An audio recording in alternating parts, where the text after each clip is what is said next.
కోమటిరెడ్డి రాజగోపాల్ రెడ్డి కీలక వ్యాఖ్యలు చేశారు. పదవులు ఉన్నా లేకున్నా పార్టీ కోసం పని చేస్తా అన్నారు. రాష్ట్రంలో జరుగుతున్న తాజా పరిణామాలపై రాహుల్ గాంధీతో చర్చించారని చెప్పారు.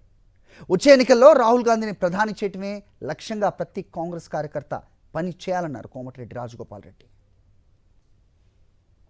నేను రాహుల్ గాంధీని కలిసి వచ్చిన తర్వాత ఆయన నాకు ఇచ్చిన సమయం నాకు తెలిసి బహుశా తెలంగాణ రాష్ట్రంలో ఎవ్వరికి అంతసేపు ఇచ్చి ఉండడు.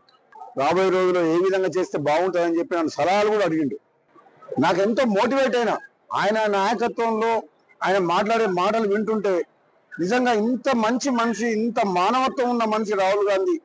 ఎక్కడ పొరపాటు జరుగుతుంది, రాహుల్ గాంధీ ప్రధానమంత్రి కావాలి, ఈ దేశానికి అవసరమైన సేవలు అని అనిపించింది నాకు. నిజంగా అంత మంచి మనిషి రాహుల్ గాంధీ.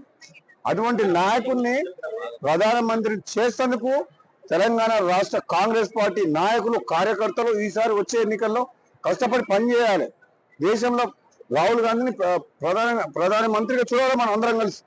అదే లక్ష్యంగా పనిచేస్తాం తప్పితే నాకు ఏ పదవులు ఇచ్చినా లేకుండా రాహుల్ గాంధీ గారి నాయకత్వంలో పనిచేస్తాం.